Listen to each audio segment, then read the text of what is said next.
I just wanted to say a few words of welcome on behalf of the King's India Institute. It's been a terrific first day of discussion in the King's India Institute Graduate Conference. I'm just fresh from a panel discussion, as some of you will be too. So I hope those of you who've been taking part today have enjoyed day one, and a very warm welcome to those of you who are joining for the first public event of the graduate conference this evening. We're very glad that our PhD students are at the helm of this really fantastic endeavour, and that for the first time this year we're co-hosting the graduate conference with the National University of Singapore, with whom we have a joint PhD programme. And so it's very nice to have a panel that is a NUS King's panel too. So thank you very much to our speakers. And I'm Toby, I'm assuming that you're going to introduce the panel. So I'll just hand back to you to do that, and very much look forward to today's discussion. Wonderful. Thank you very much, Louise. And yeah, as you already mentioned, this keynote session is definitely imagined as a crossover, multidisciplinary experience. The title of our conference is Change and Continuity in South Asia. And what you realize when working with the King's India Institute and the South Asian Studies program at the National University is that all of us across disciplines, whether it is sociology or political science or beyond, that these questions of change and continuity are on everyone's mind right now, and that there is a lot of space to actually encourage conversations between different disciplines and different lenses to speak about these issues. Just today we had discussions about digital technologies, which is one of our 3 focus areas of the conference, from a broad array of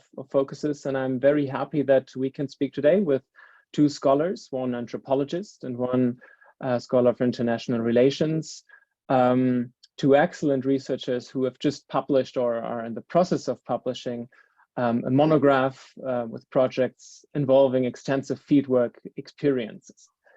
We start with Rohan Mukherjee, who is currently assistant professor of political science at Yale NUS College, Singapore. From September 2022, he will be an assistant professor of international relations at the London School of Economics and Political Science. His book, Ascending Order, Rising Powers and Politics of Status in International Institutions, is forthcoming in Cambridge Studies in International Relations series at Cambridge University Press. And he holds a PhD from the Department of Politics at Princeton University. Our second speaker, Kriti Kapila, is lecturer in anthropology and law at the India Institute and the Department of Global Health and Medicine at King's College London. Her research focuses on the work of law and the state in contemporary India. She is currently working on a monograph, Indigene, based on long-term fieldwork on historical genetics and genomic medicine in India. And she recently published Nullius, an anthropological account of the troubled place of ownership and its consequences for social relations in India, jointly published by University of Chicago Press and HAU Society of Ethnographic Theory. And if I may add this, this book is also available open source, so it is available to every one of you who wants to read it on the internet as an open source version. So without further ado, I hand over to Rohan and look forward to an interesting discussion. Great, thank you very much, Toby. I'm very grateful to the organizers of this graduate conference and Professor Tillen for inviting me to be part of this event. Given my impending move to London, this panel comes in just under the wire as a joint NUS King's panel. In a month's time, that won't be true, but it wouldn't have been true. But it's really a pleasure to be sharing a virtual stage with Dr. Kapila and to be sharing my thoughts with PhD students who are doing such impressive research on the themes of this conference. So based on the topics of the various sort of papers and panels that I've seen over these, or that I've seen in the program over these 3 days, I can see that participants are from a diverse array of disciplines and backgrounds, many of which are quite different from my own field of international relations. So I'll try to do my best to think broadly through the 3 main themes of the conference, identity, security, and technology.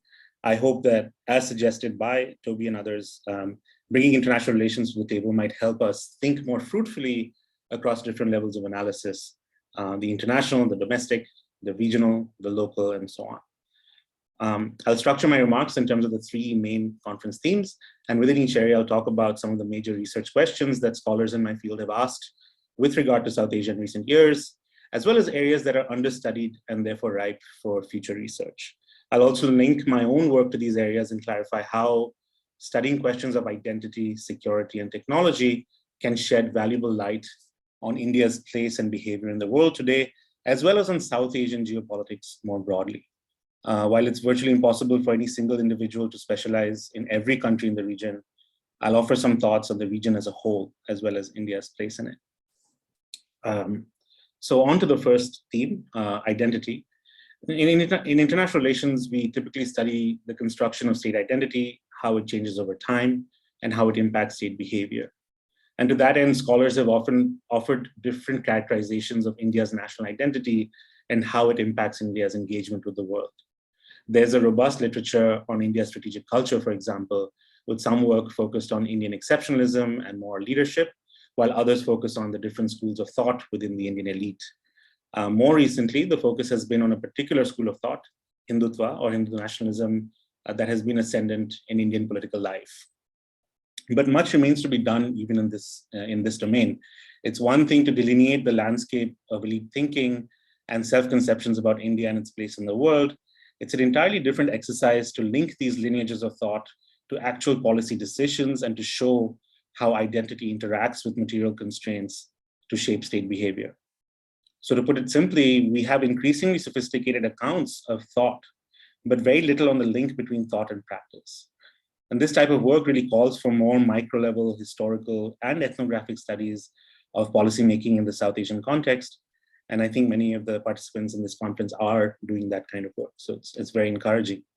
One must also question the state-centric focus of identity research in international relations, or at least bridge it with the vast body of research on identity in domestic politics, among social groups, and at the community level.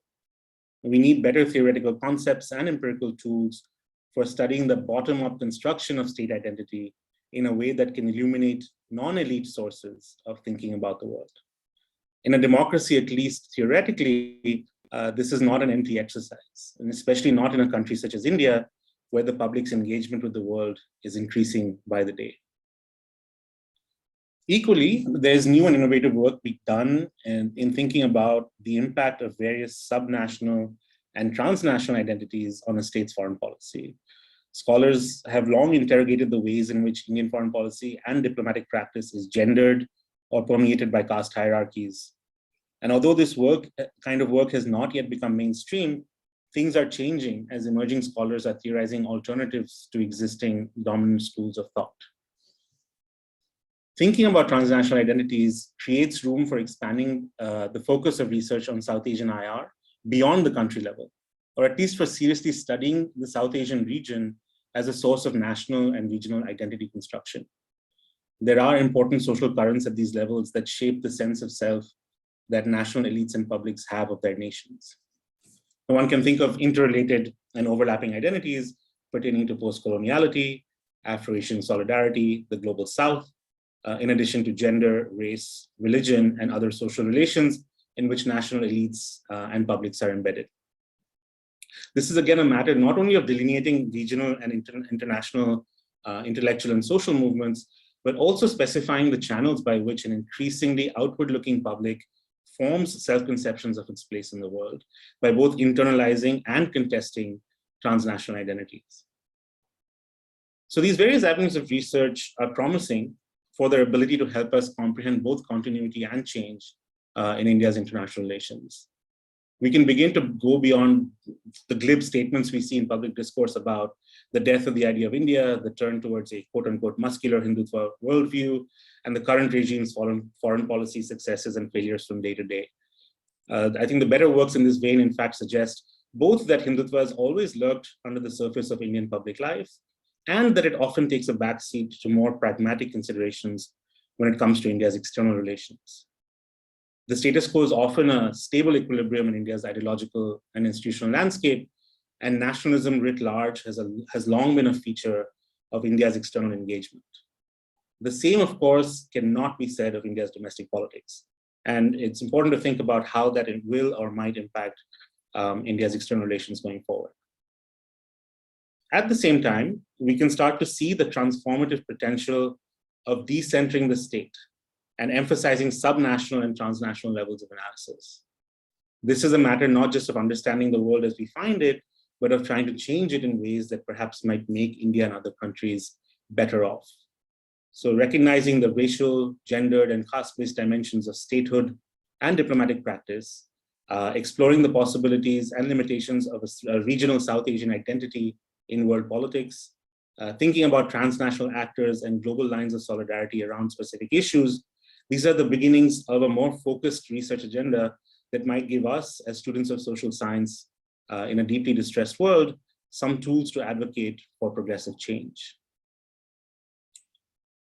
Well, and now we go from hope to despair as we consider the second theme of the conference, which is security. So justifiably or unjustifiably, security issues tend to dominate the field of international relations, as well as public discourse about global affairs. India and South Asia more broadly are no different in this regard. Traditionally, the study of South Asian security has been dominated by an emphasis on the material drivers of state behavior and on specific security relationships, such as the India-Pakistan and India-China rivalries, the China-Pakistan axis, and the increasing role of China as an economic and security partner for India's neighbors in South Asia. This segregation of material from ideational factors has led to a cottage industry of quite sterile and repetitive analyses of India's various security challenges, the lack of appropriate Indian responses, and the growing Sino-Indian geopolitical competition in the region.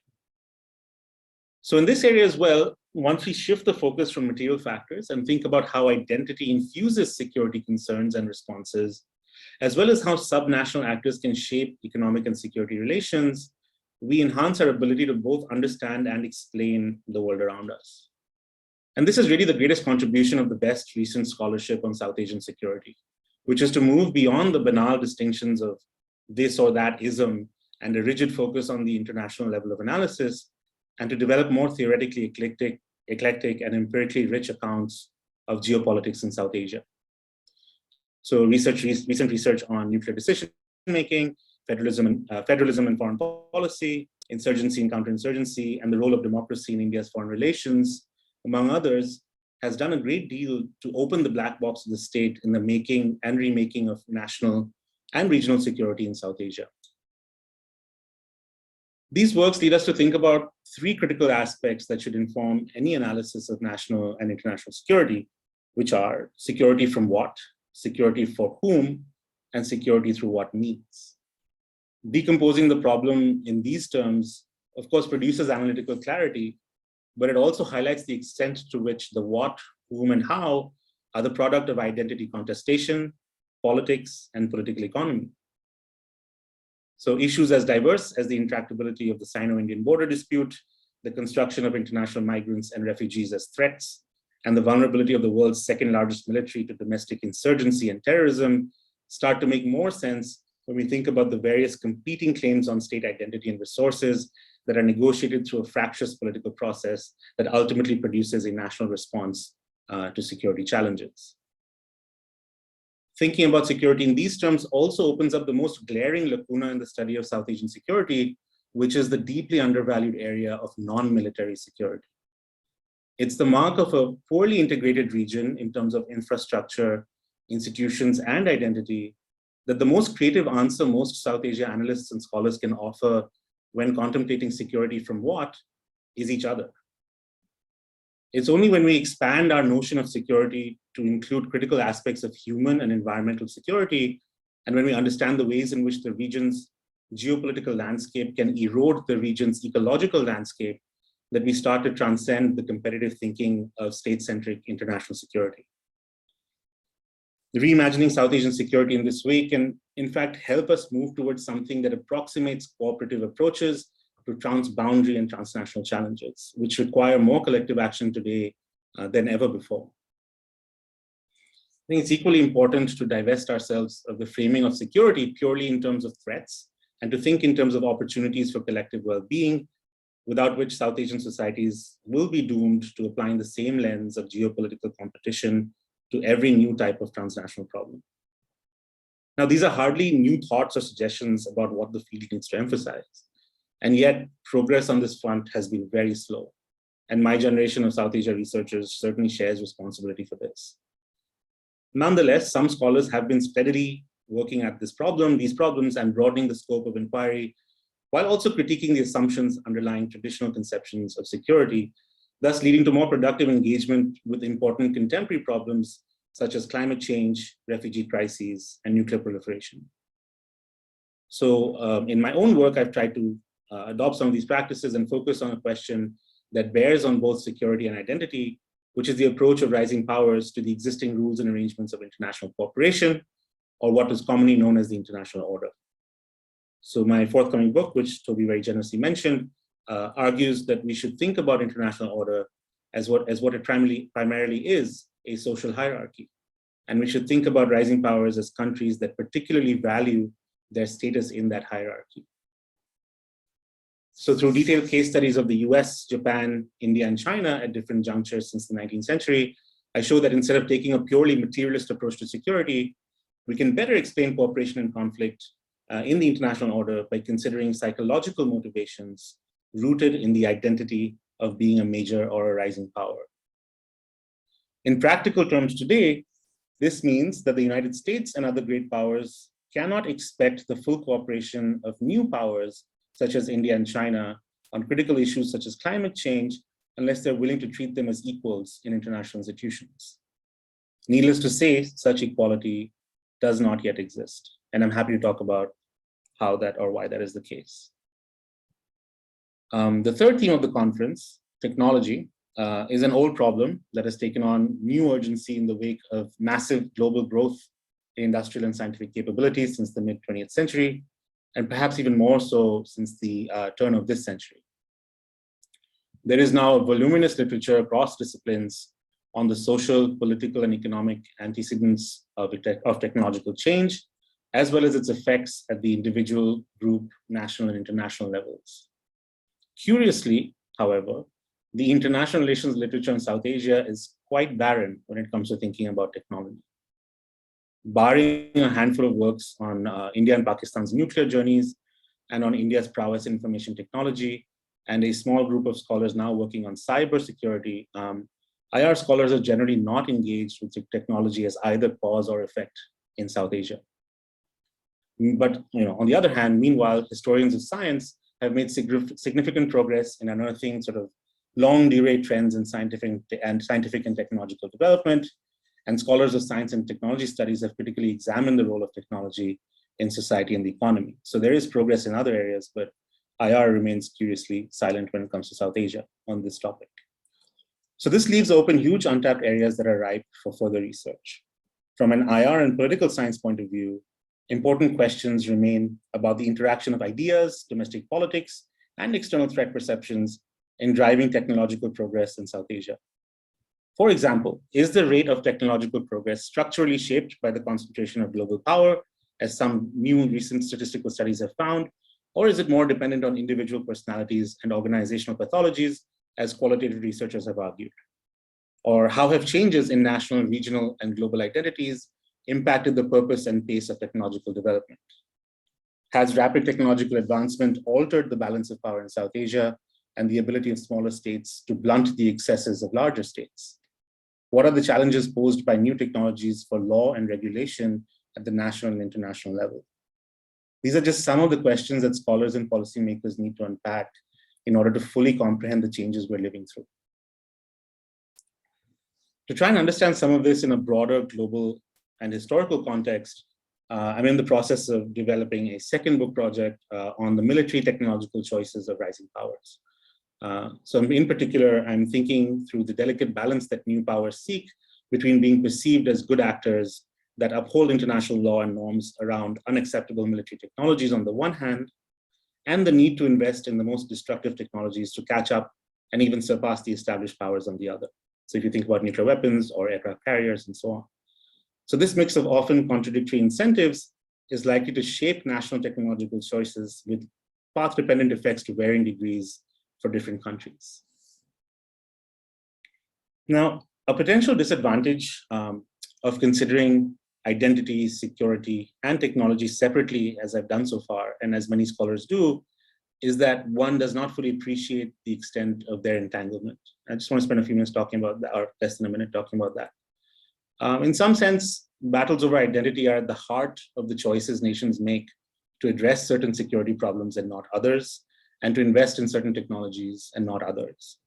In a deeper sense, identity and ideational presuppositions shape the very notion of what is a security threat or a technological solution. The causal arrow runs in the other direction as well. The foundational choices made by international institutions regarding the governance of technology can impact a country's sense of whether the importance given by others to its interests fits with its own identity as a major power, a responsible actor, a good citizen, and so forth. Where the mismatch is severe, we should expect more obstacles to cooperation. These dynamics are relevant in a range of institutional settings, from conventions outlawing the weapons of mass destruction to standard-setting bodies for governing internet protocols.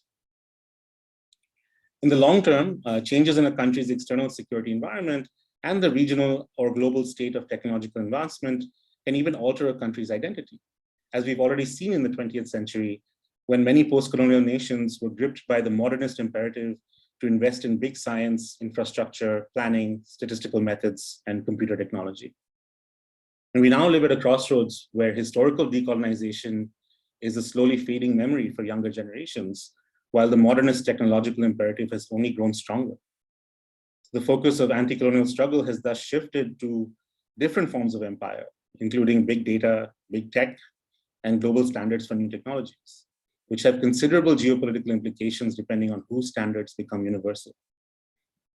So the intellectual terrain for scholars is also trickier in many ways because it requires a mastery not just of the art of power, but also the science of technology itself.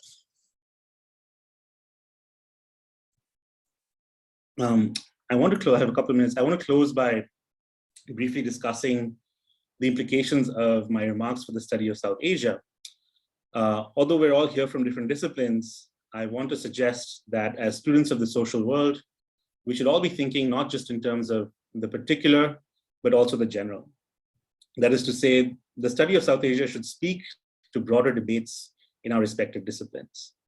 This doesn't mean that South Asia should simply provide an empirical laboratory for testing theories developed elsewhere, but that South Asia itself should be treated as a source of new theorizing about our respective domains of study. In IR, Amitav Acharya has made this case very eloquently. There are others who've also been working on this in different regions, but a cohesive research agenda is still emerging. This is also not an invitation to subjectivism or the need to establish new universals in the already developed disciplines studying politics, society, and the economy. Rather, it's a call to think in terms of comparison and generalizability. One of the valuable lessons I've learned from living in a region with a cohesive identity like Southeast Asia for the last 6 years is that if we are to think beyond geopolitical boundaries in order to address the most intractable problems of identity, security, and technology, we must also be able to understand the commonalities that exist across social collectives, as well as intellectual enclaves. So this requires not just engaging across disciplines within the study of South Asia, as this conference is admirably doing, but also engaging scholars of other regions and functional areas within disciplines. This is something we all individually have the capacity to do through our work. And I strongly encourage the participants of this conference to take that wider view when thinking about their current and future research. So with that, I'd like to thank the conference organizers once again for inviting me to speak here and to cede the floor to Dr. Kapila. Thank you.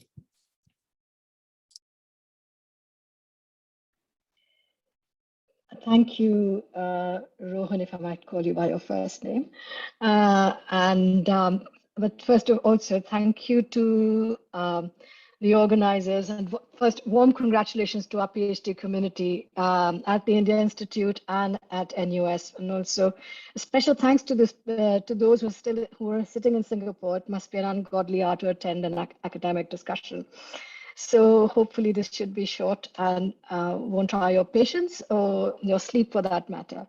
But I want to extend my special thanks to Harleen, Maro, Tobias, and Vignesh for organizing, and to the Institute for organizing and for the invitation. Okay, now I will, yeah.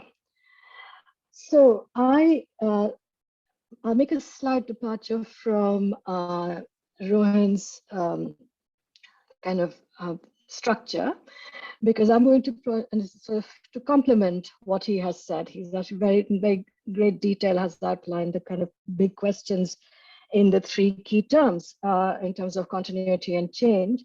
I am going to speak really about the interlocked nature of identification, securitization, and technology. And it becomes really important because we're talking of India, and I will restrict my discussion to India. I'm really sorry about that, because that's where I work, and I'm most confident to speak through that. And I don't think we can extend the argument quite so seamlessly across South Asia, especially when you're talking as an anthropologist about society and other such things. So the interlocked nature of identification, securitization, and technology is extremely, it's a very potent interlocking, because the Indian state, among other things, runs the biggest welfare program in the world, and the world's largest biometrics identification program. So these two ends of identification aimed at providing security, and through technological identification is what I'm really going to lay out for you in the way it has come together in my own work. So technology is at the heart of identification regimes in politics. This is because, as Simon Cole tells us, that identification is rooted in measurement with an aim for precision and ease of retrieval. Simon Cole said this apropos of the emergence of fingerprinting as a technology for identification by the state of criminals, especially in colonial context, but not just colonial context. But these aims of precision and the ease of retrieval go beyond technologies such as fingerprints and extend to aggregative identificatory exercises such as the census. And I'll go into it in a minute. So instead of talking through what I find the unhelpful category of identity, I think we should more accurately talk of identification. This enables us to follow and distinguish between the discrete practices and aims of the two forms this term usually takes, that of social and of self-identification. Any politics rooted in self-identification usually adopts, refines, or rejects existing ontological categories. In doing so, it follows its own pursuit of precision and ever-evolving politics of difference, such that in an ideal world, self and social identification could become the same. This, however, is a permanent, ongoing, and perhaps a losing battle. The Gaddis, whom I've worked on with and for the longest time, when they were enumerated as such, i.e. as Gaddis, in the colonial census, the term encompassed all herding communities, including the Gaddis. Then those identified in Chamba in Himachal Pradesh, where they were identified as a scheduled tribe when India became independent and when the constitution came into force. And the Gaddis elsewhere began to then claim or self-identify themselves as a Janjati or a scheduled tribe, never self-identified as other terms such as Adivasi, for example. And cut to 50 years later, Gaddis elsewhere too now are a scheduled tribe. Gaddis and within the Gaddis there are several subcaste-like distinctions, and of late, a few subcastes and subtribes identify with the growing intersectional category of the Dalit tribal. So this is what I mean by ever proliferating forms of difference. State identification technologies, on the other hand, are aimed at measuring and identifying in the unit of citizenship, often as singular and unitary and unique bodies. In the Indian scenario, where the state also runs the largest welfare program, the universal, abstract, or formal unit of citizenship sits alongside that of collectivities, as certain rights and privileges can only be demanded or enjoyed in that capacity, that is, as a collective. It is for this reason that the politics of recognition is almost always driven at the level of the collective, women and caste, etc. The technology of collective or self-identification, I propose, is linguistic. It lies in the precision of self-description, of naming, etc. The technologies of self-identification of the citizens have moved from inscription on paper, i.e. their names, to today's alphanumeric identification, such as that of Aadhaar. A biometrics-based identification system, however, is not simply the metrics it collects and the indices it collates. Although states have been collecting information about their subjects and citizens in some form or the other for centuries, a quasi-mandatory universal coverage-based biometrics identification system is a radical departure from any previous effort of this kind. A quick comparison with other contemporary information repositories of the state in India helps us to delineate the specificities of a biometrics-based identification. The most easily identifiable of these is the tabulated enumeration contained in the decennial census on the one hand, and the more descriptive forms such as gazetteers and colonial ethnologies on the other. An exercise like this decennial census is primarily summative, and its operative unit is a population. In contrast, a biometrics-based identification system is simultaneously aggregating, but necessarily individuating. A census enumerates and summates, thereby producing a population, i.e. collective identity, caste, tribe, that's what we had. Producing a population within a given territory, while a biometric system creates a permanently identifiable individual and a precisely retrievable link between an individual body and all its indexical records, such as facial scans or fingerprints. Even though population level indexical records such as fingerprint registries have sometimes been collated for the explicit purpose of identification, such as of suspected individuals, not such as criminals, these have usually been monoindexical, i.e. nasal indices, cephalic indices, fingerprints, for example, and are seldom collected for entire populations, i.e. they're not universal. A rare hybrid, particularly salient in India, is a decennial anthropometric survey, first introduced in India in the late 19th century by the colonial state, and that conducted almost uninterrupted to date. This, which I discuss in a different paper. Though based in multiple bodily indices, an anthropometric survey is only and precisely just that, a survey of characteristics, although these are physiological characteristics, that are statistically correlated with other or compiled for deriving generalizations about the particular population under consideration, rather than a searchable database that may be used for identification of individuals.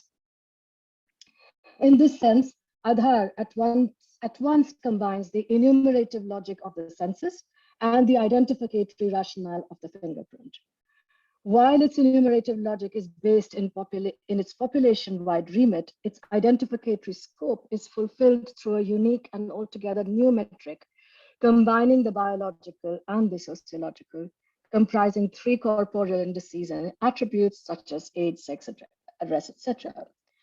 This composite data set or digital dossier is what it's sometimes called, that is collected at the level of the individual, is meant to ensure a greater precision and faster retrieval. The ability to infinitely add new indices to collect information is a critical part of its architecture, its infrastructure, and the nub of its value. The immutability or fixity of biological indices ensures accuracy of retrieval, while other attributes that are dynamic make this dossier of this individual infinitely capacious as well as malleable. Change and continuity.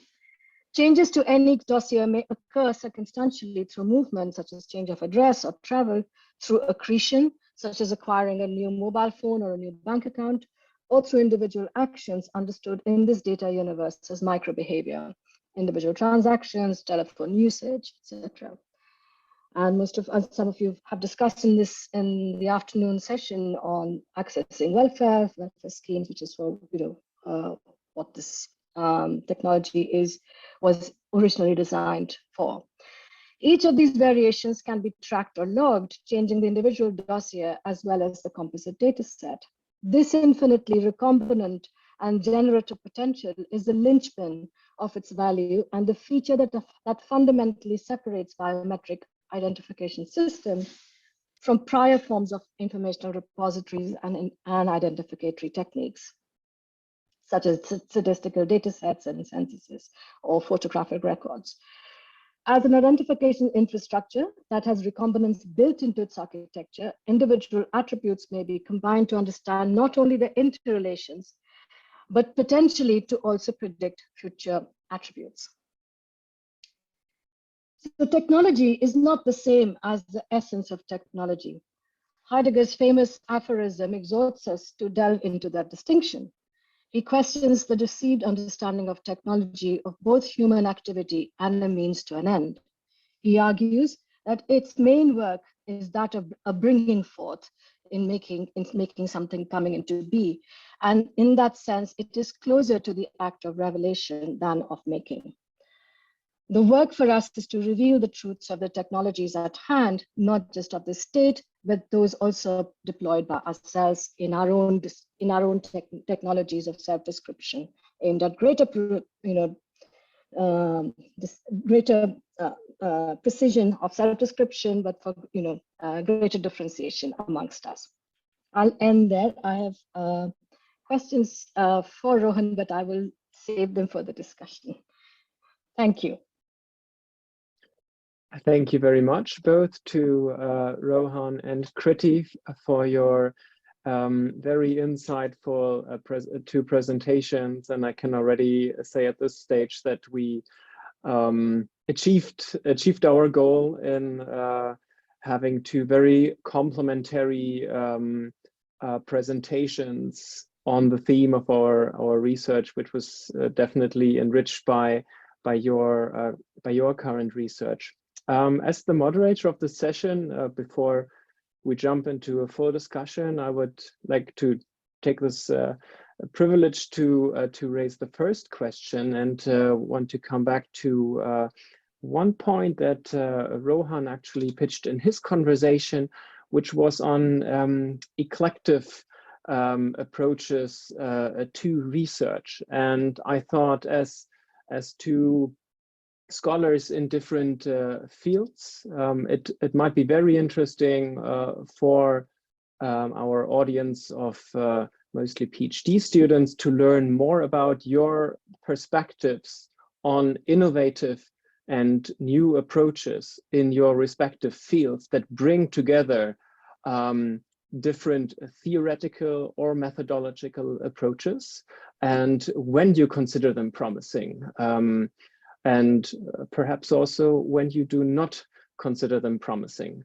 So if you could briefly speak about what kind of research you recently read that tried to combine different approaches that inspired you, and how we as PhD researchers can identify what are good combinations of different approaches. That would be very interesting to hear from both of you.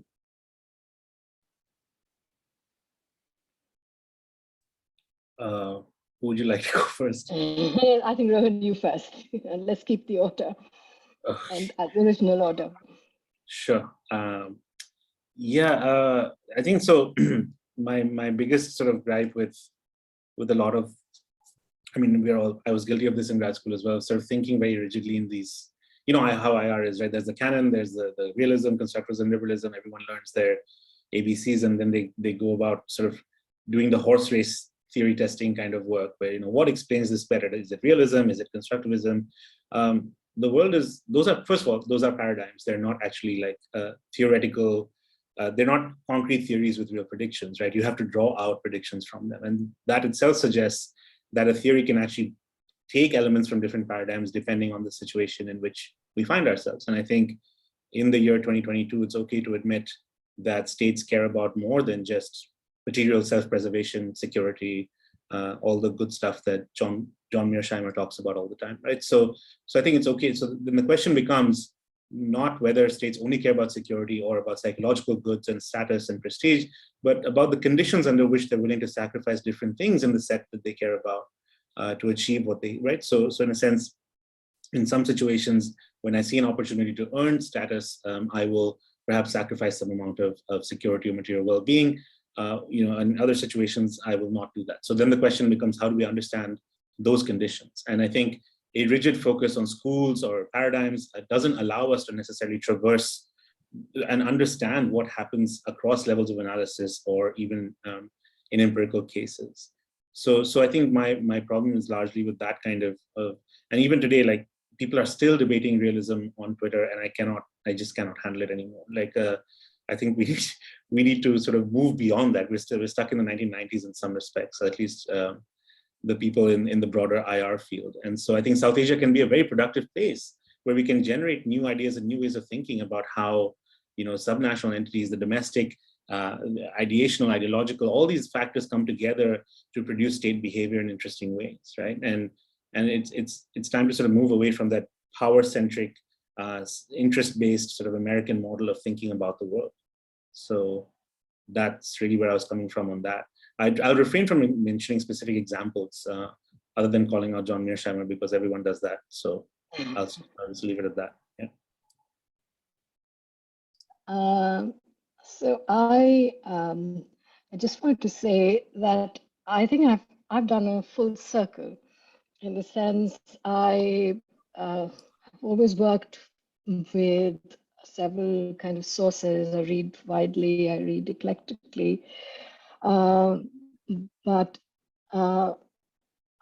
in my recently published book, what I've tried to do is actually, having borrowed and leaned on several disciplines and their scholarship on South Asia in particular, on Indian state in particular, I have tried to go to see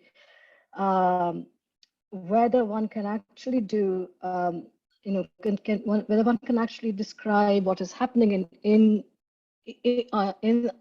describe the Indian state, or the politics of the Indian state, or the politics of the people and in their relationship to the Indian state in anthropological terms themselves, which is to abandon political theory terminology and categories, and can anthropology of the modern Indian state, modern politics be done, within the conceptual gift of the discipline. So I've gone sort of full circle. So I have, for that reason, found scholarship on Melanesia, scholarship on Amazonia, extremely enriching to think through.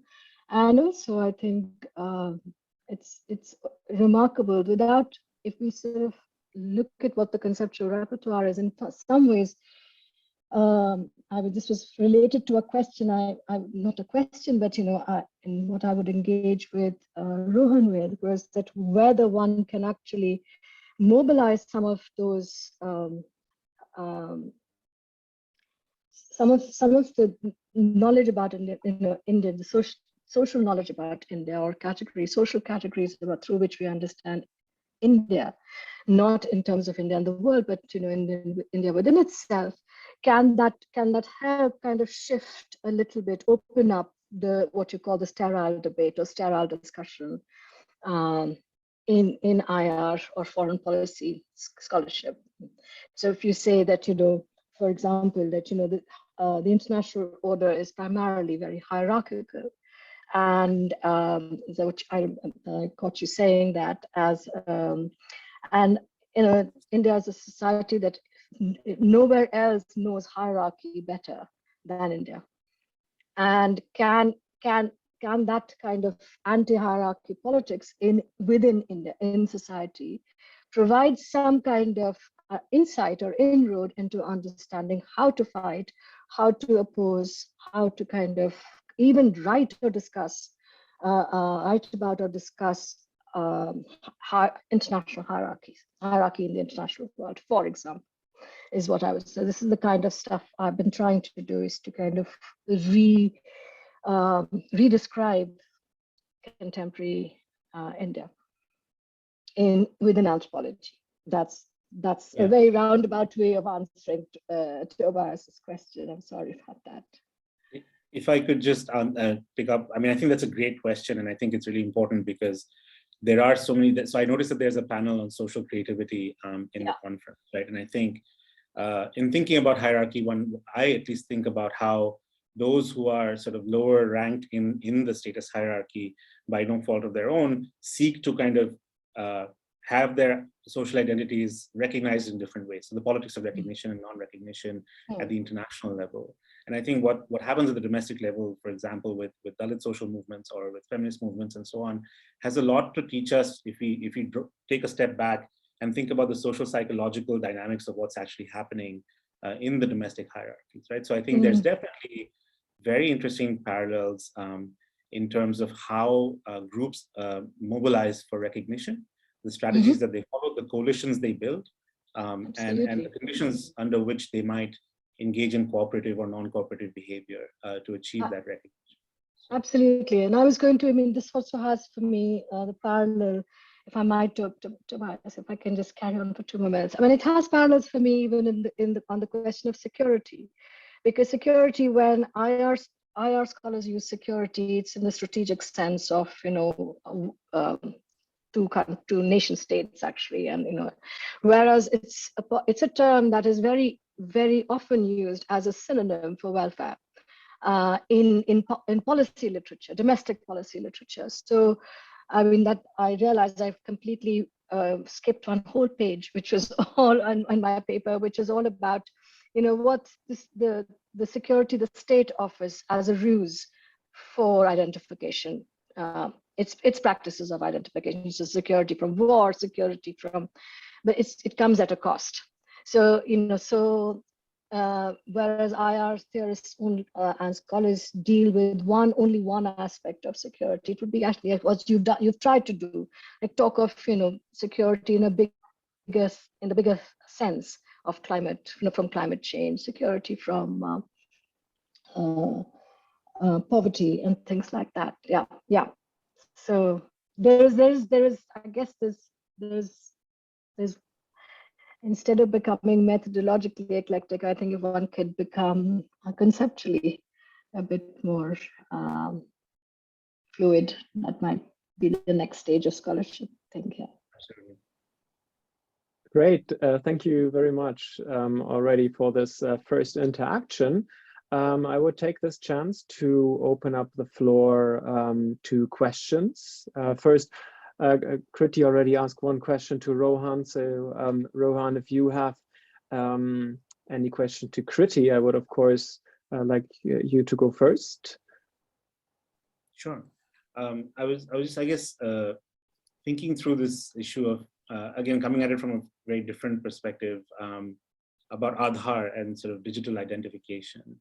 The challenges that a country like India faces in making citizens legible, and the desire to make citizens legible, I think is very different from the, so like you said, the pretense of what kind of security does the state offer in return for your legibility. And I'm just wondering, are there parallels in that you may have seen in the literature in others, like Brazil or other multi-ethnic federal systems that are perhaps weakly governed in different areas of states trying to do this? I know, I mean, we've all read the Jim Scott stuff, but in the realm of digital technologies, it takes on a wholly different scale and importance. So I was just curious. Yeah.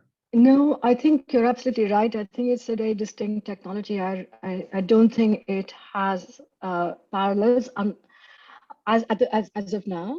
among states that actually are, multicultural or have a multicultural directive in their politics, right? And so, as you know, in the UK government tried to bring about digital identification, mandatory digital biometric identification, which failed. And every now and then there is a cry again, over and again. But I think these things here, what underpins the opposition is the way biometric, a mandatory biometrics identification compromises human rights law, and so it's at odds with it. Whereas in India, it doesn't, we don't read it through the Human Rights Act at all. We don't read privacy through that. We read privacy through right to life. And so it's a different, legally it becomes a different beast. But in Brazil, I think that the parallels are there in terms of how the populations are enumerated, how difference is socially identified, claimed, and maybe some welfare associated with it. But I do think that once you tack onto that digital identification and mandatory digital identification, it becomes something else. It's a different beast. We do not know how this is going to end, but it actually brings me very nicely to my second question to you, which was about, when you talked about, scholarship is not really interested in tech. And I was wondering how you would, how you think of or account for the complete, is there no literature? Because I'm not a scholar, so you can tell. I mean, technology transfer has always been a very big part of what's called soft power, or people-to-people diplomacy. And India used to have, I don't know whether it still does, has any number of technical cooperation and this MOUs with several countries, especially it was especially potent, in the at the time of Soviet Union, at the time of NAM, when SARC was something other than just what it is now. So tech transfer and technical cooperation, as it was called that time, and training up, capacity building was always part of its diplomatic obligations rather than just trade. And now that the Indian state is being actively sought, or it's actively seeking to export the biometrics infrastructure as tech transfer, we may see a different kind of technological cooperation rather than technical cooperation. So I was wondering whether, how is that something that you have read something about? Does that not feature? Yeah, so I think there is a small literature on technical cooperation in India. I think depending the direction, so the inward direction of technical cooperation, I think has received some attention, including David Engerman's excellent book on the price of aid, which looks at sort of Cold War aid relationship between India and the United States. So there's definitely that kind of historical work. And again, diplomatic historians and other historians are often blazing the trail in this case, I think, and in many other cases in IR of South Asia. And many of the IR scholars themselves use historical methods. So I think it's a very valuable domain. So going back to Toby's earlier question, what are productive methodologies? I think the historical work is excellent right now in the field. So I think that direction. The other direction I think is really interesting, which is India, for a poor country in the 1960s, launched the ITEC program, right? Yeah, that's what I was thinking of the ITEC program. Right. So, yeah. I mean, it's remarkable because people today say, oh, India has become a donor and so on. But actually, if you look back in the 60s, 70s, 80s, India was training, tens and hundreds of sort of civil servants from, the global South. It was engaging in these technical programs and so on. But we don't really have a good account of those programs. And I think it's low-hanging fruit because those documents are not, classified in any sense. They're available to study. So I think there's that. As far as sort of the contemporary period goes, I think there's some work emerging now on vaccine diplomacy, vaccine nationalism. So technological nationalism, as it were, people might call it that, just to say, the sort of cornering the vaccine market for your own population versus, or using it for sort of soft power and all of that. So I think there's definitely new work that, in a sense, the shock of the pandemic has produced a bunch of work in this area, and it's just starting to come out in journals now, where people have sort of collected some careful data and looked at the pattern of distribution, both of India and China, in terms of vaccine diplomacy. So I think that's also very interesting. Thanks. Fantastic. Thank you very much. I think it is now time to open the floor to questions from our audience. If you could make use of the raise hand function in Zoom, we will pick you and you'd be able to ask your question here. Vignesh, yeah, please go ahead. Thank you, Toby, and thank you, Rohan and Kriti, for very meticulous and compelling points. So I have actually written down questions while you were talking. So first question to Rohan, which is, what are the implications of this idea of extension of domestic interests or domestic politics to the while we are approaching international affairs? For instance, one thing that comes to my mind is there was when there was the global recession. So at that point in time, there were a set of nations that came together and gave a unified call. So there were nations who came together and said, okay, let's start this concerted action. But now at the time of COVID, and this is something that a senior bureaucrat was telling me, and that during COVID, every nation said we'll do what we want to do. And then from the CBDR, now we have moved on to INDC. So what is the implication of this sort of an approach in the larger with vis-a-vis foreign affairs? And to Kriti, so another, a different kind of literature is saying, as funny as it might not sound, the idea of New India, which is being floated by a set of popular sort of scholars, or they're getting popular. I don't know if they're scholars, but then so their conception of individual rights, or the idea of trying to foreground the individual over the community, is somewhere posed as the antithesis to whatever was imagined so far in terms of, say, group rights, social justice, etc. So that idea of foregrounding the individual, and which was also a big way in which the EWS, etc., was pushed. So what are the implications? EWS is economic legal representation, so across communities, etc. So what is the implication of trying to foreground the individual over the community in this concept? In this fashion. Thank you. Thank you very much. If we have more questions, I think we can collect one or two more. If this is not the case at the moment, we can just, yeah, I see Louise. Thanks, Toby. A question for Kriti. Interesting the way that you juxtapose the enumerative logic of Aadhaar with its identificatory logic. And I think much of the discussion, obviously, about Aadhaar is focused on the privacy and surveillance, elements of it as an identity project. But I wondered, reversing the lens, what you think Aadhaar, in its identificatory goals, is doing to the enumerative logic of earlier projects of creating social knowledge.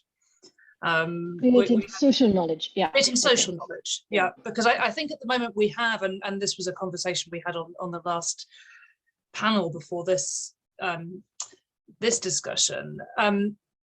Much of the way in which we talk about projects of digitization is anticipatory. So it's a question of what the state might do with this vast repository of data.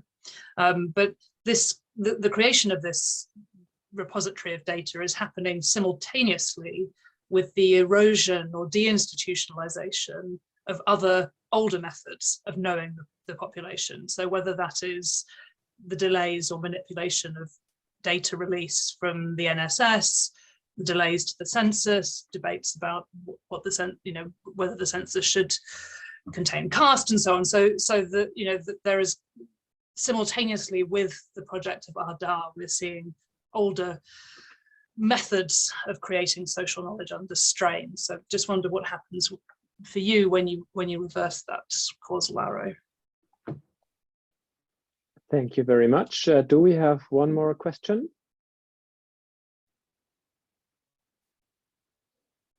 I don't see any other hand up right now. So Kriti, if you want to go first. Okay, sure. So to Vignesh's question, and I think it's related to what Louise is also asking. There is a complementarity there about this ascendance of individual over the collective, but I think this has talking through the theme of your conference. This has a longer history, as you know, that actually law, and especially at the time of Constitution, but even preceding that, was basically aimed at liberating the individual from the community. It was there to give you choice because community culture was seen as oppressive and was seen as something that tied you down. But it came from a very different politics, and that politics was that of liberal politics. It was about endowing you with rights in order to make your life more capacious, your possibilities more capacious, as opposed to restricting them. And I think in one of the one page that I completely forgot to read was skipped over in my scrolling hurriedly, where actually was saying that a lot of these rights actually come in competition with other people's rights, right? And so you have, so they're sometimes in conflict, sometimes in competition. And what you now have is this kind of this resurgence, or not resurgence, this assertion of individual over the community is that kind of culmination of that competitive politics, only for me, for no one else, right? And in this, I think, segueing into the question Louise has asked about, it's a good question about what this does, what Aadhaar will do to social knowledge of Indian populations. I think in some ways it will do what it has done. It will, it individuates automatically. That is the way it sort of collects data, right? It is at the level of the individual, as if communities, and because it's a level of citizenship rather than of groups, right? So it's about the citizen, it's not the group. And so, as you know yourself, that citizenship isn't necessarily, abstract, it's individuating, it doesn't, so you're going to and so what it will do is actually collate different kinds of knowledge about the citizen, i.e. their financial transactions, their like the psychological profiles, what that kind of data is, has done or will do in the future, as you say, anticipatory, what we can anticipate it will do. What it cannot, and I hope it does not do, is actually try to combine these two kinds of units of the population and of the individual, of the citizen. The citizen and population, I think, will remain, I think the population that it can aggregate on at the moment will remain dynamic, but its focus will remain at these other kinds of transactional. I think at the moment only transactional, because that's what it captures.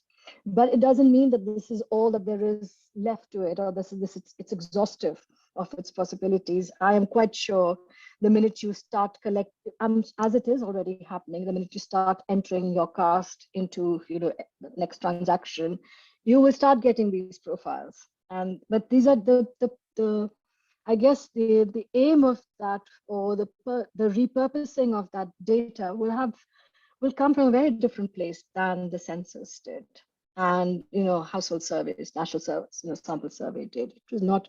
It would. I doubt if it will come in the rules of actually guaranteeing you security, so more welfare, etc.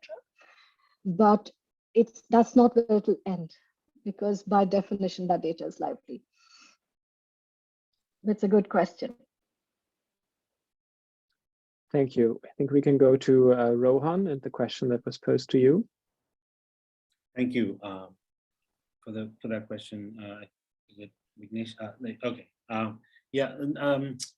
I see it less as an extension of domestic politics into international affairs, perhaps, and more as the nature of the issue itself, right? So I think, to put it simply, like, measures to produce global financial stability are a public good, whereas vaccines are a club good, right? So in the sense that you can actually exclude people from the consumption of vaccines because the difference that is underlying these two issue areas is the difference in the level of interdependence. Because borders are things that states can still control, whereas financial flows are something that they cannot, right? Or less control, much less. And so I think there was a strong public good argument to be made that, global financial stability benefits everyone, and therefore everyone should, in a sense, contribute to that. And there was a strong desire to contribute to that because of that interdependence. Whereas with vaccines, because you can close your borders, because you can prevent people from traveling or go through all these multiple steps and checks to do so, they become excludable. So you can actually hoard them for your own population without letting other countries access them, which is why, so in a sense, then the incentive structure is the same. States would have done the same in finance if they could, but I don't think they could, which is, I guess, a bleak view of international cooperation, but I think that's what's going on here. Thank you. Thanks. Thank you very much. I think we can now invite a second round of questions or follow-up questions. And I see Moro or Vignesh have a question. Yes, thank you very much. First of all, Rohan and Kriti, thank you very much for both of your intervention. Kriti, for your kind words.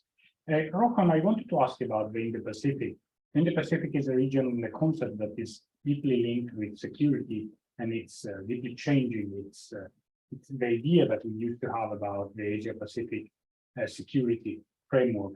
And it's a concept which really tests the idea, in the case of Indian foreign policy, continuity and change. So there's a huge debate about how much Indian foreign policy is changing, actually, and how much some elements are continuing this. So given your opening remarks, how would you consider the idea of the Indo-Pacific in the light of the changing and continuity in Indian foreign policy? Thank you. Thanks, Moro. If there are more questions, we can invite two more. Not the case. Then I think, Rohan, you can just go ahead with this one. Sure. So I think that, thank you for that question. I think it's a very good one, because, as we know, the different countries that are involved in the Indo-Pacific, at least the members of the Quad, have all sort of changed nomenclature and introduced new departments and so on, which is now the Department of Indo-Pacific Affairs and Indo-Pacific Command and so on, right? So in some sense, that is a change, but is it more than cosmetic? And I think the conceptual shift from what I guess Barry Buzan and Olivier were called, like, from traditional regions to like regional security complexes, I think that's really what's happened here.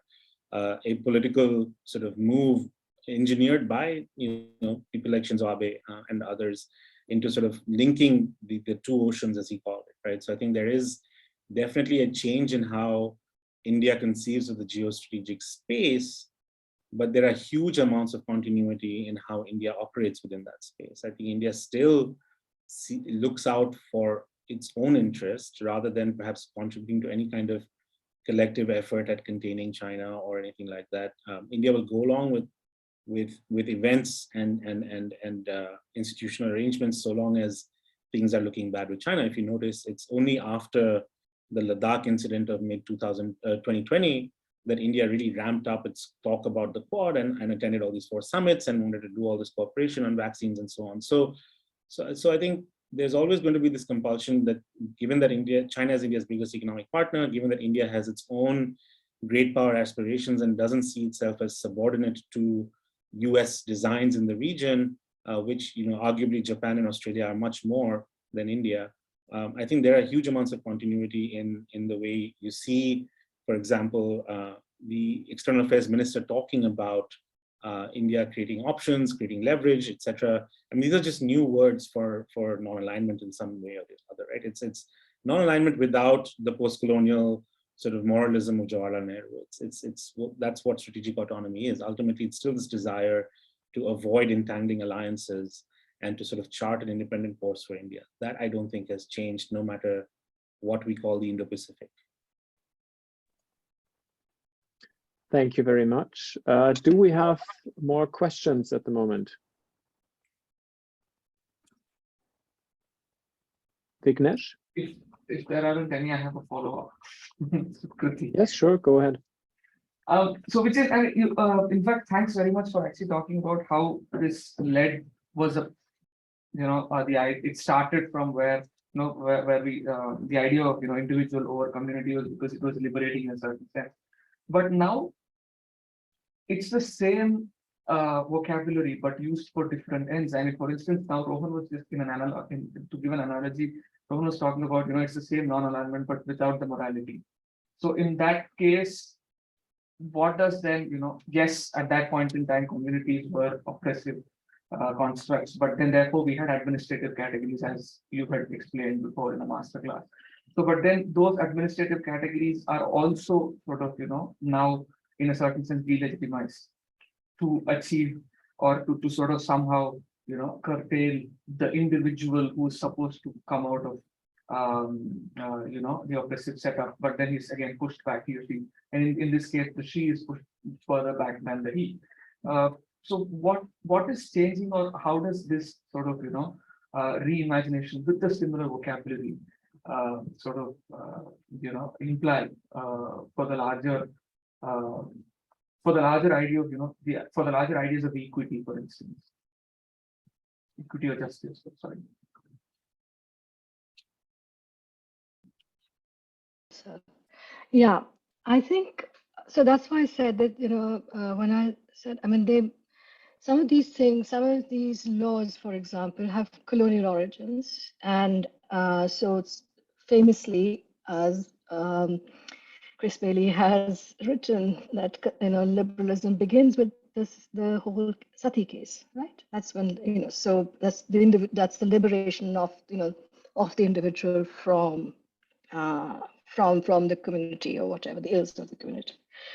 Well, but to say that actually to say colonial law and the constitution were exactly the same thing, even if they were the same laws, is not the right thing, is not accurate, because the person at the receiving end of those laws, i.e. the subject of law under colonialism and in independent India, are two different people. One is the subject, one is an independent citizen. So the capacities, the rights, they're all different. So the ability, so the place where there's the intent behind that law, with what aim that is actually promulgated or even continued, if you have to use that language, that is, of course, I mean, as they're not the same. So intention is not the same, the aims are not the same. So is justice, justice for whom? That whom may have changed in the conception of Ambedkar's constitution, and people now thinking of the ascendance of the a very libertine version of the individual that that is being discussed or proposed in this. So yeah, these are different kinds of things. I would say they're not comparable. Even though they're homonyms, they sound the same, they're not the same. All right, thank you very much. That was a very successful answer, if I follow Vignesh's gesture. Thank you for that. And yeah, we can, I think, invite a last round of questions, if there are any left. I do see that this is not the case. So in this case, I'm happy to thank both of you, Kriti and Rohan, for two very enriching presentations, and for a very fruitful and engaging conversation that we had afterwards with our participants. It was fantastic to have you here, and I wish both of you all the best, particularly Rohan's transition and change to London in a couple of weeks. On our end, I can make one more comment that tomorrow afternoon at the same time, at 4:45 p.m. British time, we have another public event, which is rehyphenizing Indian democracy from clientelistic and conservative to ethnic and illiberal, which features Christophe Jaffrelot and Niraja Gopal Jayal, both from the King's India Institute. We look forward to this conversation as well. Again, thanks to both Rohan Mukherjee and Kriti Kapila, and to all of you, a great afternoon, evening, and night.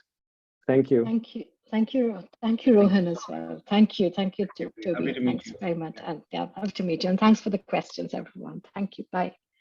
Bye.